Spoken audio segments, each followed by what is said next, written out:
अगर मुझे रुद्राक्ष लेना है तो उसकी असली नकली की पहचान कैसे करूं मैं? ये भी आप रुद्राक्ष लेने के लिए मेरा मन बन गया, पर पता तो चले असली है नकली, वो कैसे पता लगे? रुद्राक्ष की असलियत को जानने के 3 से 4 तरीके हैं। मैं आपको सभी के बारे में बताता हूँ। सबसे पहला कि आपको ये देखना है कि आप कौन सा मुखी रुद्राक्ष पहन रहे हैं। जी, पहले वो जानना है। सबसे पहला तो आपको ये जानना है। तो यदि मान लीजिए एक मुखी रुद्राक्ष है तो इसका मतलब है कि रुद्राक्ष के ऊपर जो एक लाइन आपको दिखती है वो एक ही लाइन होनी चाहिए। पूरे एक लाइन मतलब एक मुखी। यदि उस पर 2 लाइनें हैं तो वह 2 मुखी रुद्राक्ष है। ठीक है। इस पर 3 लाइनें हैं तो वह 3 मुखी रुद्राक्ष है। तो इस तरीके से पहचान होगी ये कितने फेस रुद्राक्ष है। जैसे मान लो 14 मुखी है तो उस पर 14 लाइनें होंगी। ओके। तो वो जो लाइन है वह उसके जो रुद्राक्ष के जो 2 होल होते हैं, इसका शुरुआती पॉइंट और एक एंड पॉइंट, और पूरी की पूरी लाइन कंप्लीट होनी चाहिए। इसके बाद हम उसको पानी में डालकर भी चेक कर सकते हैं। यदि वह रुद्राक्ष असली है तो पानी के नीचे डूब जाएगा, क्योंकि प्लास्टिक का बना हुआ है तो वह तैरने लग जाएगा। और यदि उसके ऊपर कलर चढ़ा हुआ है, रंग किया हुआ है, तो अपना रंग छोड़ने लग जाएगा। आप उसको गर्म पानी में डालकर दे सकते हैं। आप 2 कॉपर के सिक्कों के बीच में भी रुद्राक्ष को रखकर चेक कर सकते हैं। ओके। यदि वह रुद्राक्ष 2 कॉपर के सिक्कों के बीच में वाइब्रेट करने लग जाए तो इसका मतलब रुद्राक्ष असली है।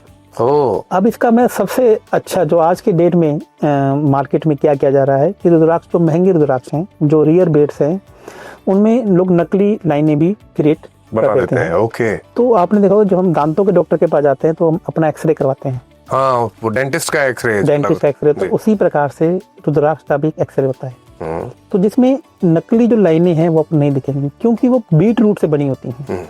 जो असली जो रुद्राक्ष की लाइनें हैं वह बीट रूट से बनी होती हैं। वह किसी भी प्रकार से नकली लाइनें भी बनी होंगी तो एक्सरे में वह आपको नहीं दिखाई देंगी। तो आप मार्केट से सर्टिफाइड रुद्राक्ष ही खरीदें, जिसका एक्सरे हो रखा है, जिसका एक्सरे भी हो रखा हो और सर्टिफाइड भी हो। और वह पूरी तरीके से, यदि आप महंगा रुद्राक्ष लेते हैं, क्योंकि जो रुद्राक्ष सस्ते हैं उनमें तो नकली चीज बनेगी नहीं ना, पहले तो आप भी समझने की कोशिश कीजिए। तो हमें जरूरी नहीं कि हमारा हर रुद्राक्ष का एक्सरे करवाएं।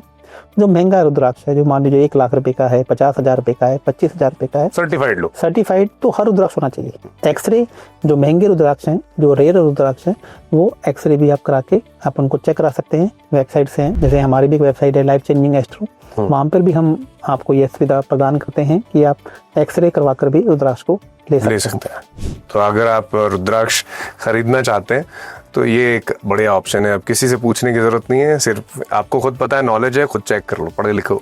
एक चीज और, ये कहा जाता है कि रुद्राक्ष जब गुरु देते हैं हमें, और वो जो गुरु हैं जो रुद्राक्ष देते हैं, गुरु अगर नहीं है तो क्या करें? क्योंकि ये बहुत बड़ा मतलब आजकल की जनरेशन के पास प्रॉब्लम है कि किसी पे भरोसा नहीं होता जी। जेनजीज जो हैं उनको कोई भरोसा नहीं होता किसी पे भी। वो गुरु बनाना चाहते हैं पर गुरु मिलते ही नहीं है। अब मान लीजिए मुझे नहीं मिल रहे हैं तो मैं क्या करूं? कहाँ से ढूंढूं गुरु? सबसे पहले तो मैं गुरु के बारे में बात करूं, यहाँ पे बताता हूँ। आपने सुना होगा सबसे पहले किस भगवान की पूजा होती है? गणेश जी महाराज। गणेश जी की। हमारे शास्त्रों में लिखा हुआ है कि गणेश जी से पहले भी गुरु की पूजा होनी चाहिए। सर्वप्रथम गुरु पूजिए, तो उसके बाद गणेश जी को पूजिए। तो आपको अपनी लाइफ में एक गुरु तो आपका होना ही चाहिए। आप, क्योंकि गुरु बिना गति नहीं है, ऐसा हमारे शास्त्रों में लिखा गया है कि आपको भगवान से मिलाने वाला भी आपका गुरु होगा। आप देखिए ना कि जब आप सर्वप्रथम शिक्षा लेने जाते हैं, आपका जन्म होता है, तो सबसे पहला गुरु आपकी माँ है।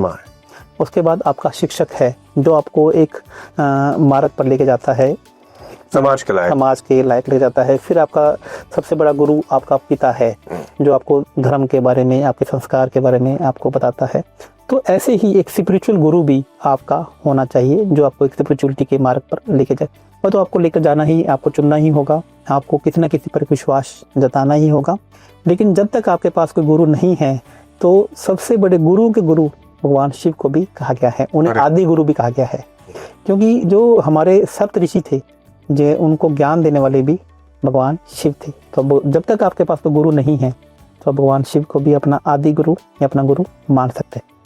एक चीज और है, मान लीजिए रुद्राक्ष दुनिया की सभी चीजों का सॉल्यूशन देता है, अगर वो मेरे अकॉर्डिंग मिल गया, मेरा वाला, तो रिश्ते भी बना देता है कि? जी, ये रुद्राक्ष को वरदान है।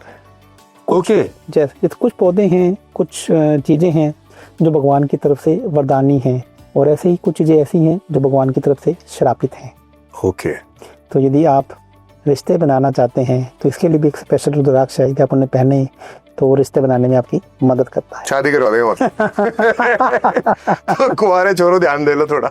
शादी के लिए यहाँ पर गौरी शंकर रुद्राक्ष के बारे में हमारे शास्त्रों में एक विधान लिखा गया है। जिस प्रकार से गौरी शंकर यानी कि भगवान शिव और पार्वती की जोड़ी बनी, तो उसी प्रकार से ये आप गौरी, किसी लड़के की शादी नहीं हो रही है और किसी लड़की की शादी नहीं हो रही है, और वह अभिमंत्रित गौरी शंकर रुद्राक्ष धारण कर ले, तो भगवान शिव और माँ पार्वती स्वयं उनकी सहायता करते हैं उनकी शादी कराने में।